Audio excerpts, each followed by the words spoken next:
Jangan lupa subscribe YouTube channel Metro TV News dan jangan lupa nyalakan notifikasinya. Kesanggupan 3 produsen vaksin yang dipilih pemerintah Indonesia, yakni Sinovac, CanSino, dan G42 Sinopharm untuk menyediakan vaksin mulai November 2020 akan terrealisasi jika kehalalan dan keamanan vaksin terjamin. Hari ini Majelis Ulama Indonesia dan Badan Pengawas Obat serta Makanan terbang ke Tiongkok untuk mengaudit kehalalan dan keamanan vaksin Sinovac dan CanSino. Harapan besar datang dari vaksin merah putih. Kini, proses penelitian dan pengembangan vaksin merah putih pada skala laboratorium yang dilakukan Lembaga Biologi Molekuler Eijkman telah mencapai 55%. Vaksin telah diujikan ke dalam sel-sel mamalia maupun sel ragi agar memproduksi protein rekombinan. Jika hasil protein rekombinan stabil, tahap selanjutnya akan diuji coba ke hewan lalu diserahkan ke PT Bio Farma. Kehalalan vaksin tentunya menjadi pertimbangan.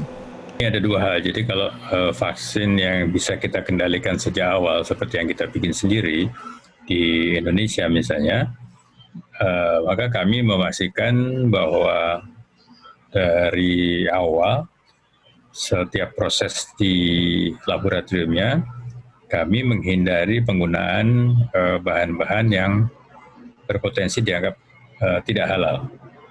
Ya. Tentu ini berkonsultasi juga dengan pihak LPPOM, MUI dan sebagainya ya, dengan Badan Penjamin Produk Halal.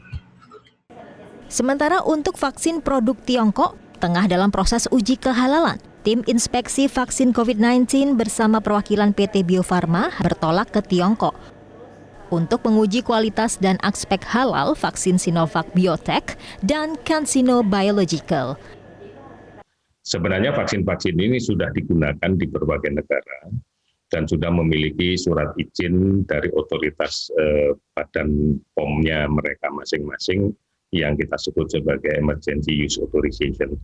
Dan hari ini akan berangkat Badan POM kita bersama Majelis Ulama, bersama dengan Kementerian Kesehatan, dan dari Bio Farma ke Cina untuk melihat sharing data terkait dengan akan diterbitkannya Emergency Use Authorization juga untuk pelaksanaan vaksinasi di 2020. Dengan jumlah orang yang bisa kita vaksin di 2020 adalah 9,1 juta orang. Sedangkan vaksin G42 Sinopharm menurut PT Bio Farma sudah lebih dulu dinyatakan Uni Emirat Arab tidak bermasalah atas kehalalannya. Namun untuk penggunaan dalam negeri tetap harus mengacu pada MUI.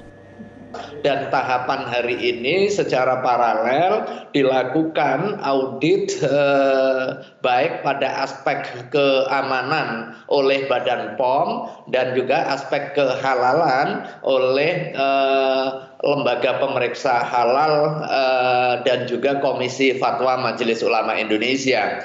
Tentu bukan hanya sekedar ada vaksin, tetapi ada vaksin tetapi layak dan juga aman serta halal untuk digunakan. Jika semua halal, kesanggupan ketiga produsen vaksin yang dipilih pemerintah Indonesia yakni Sinovac, CanSino, dan G42 Sinopharm untuk menyediakan vaksin mulai November 2020 bukan keniscayaan lagi.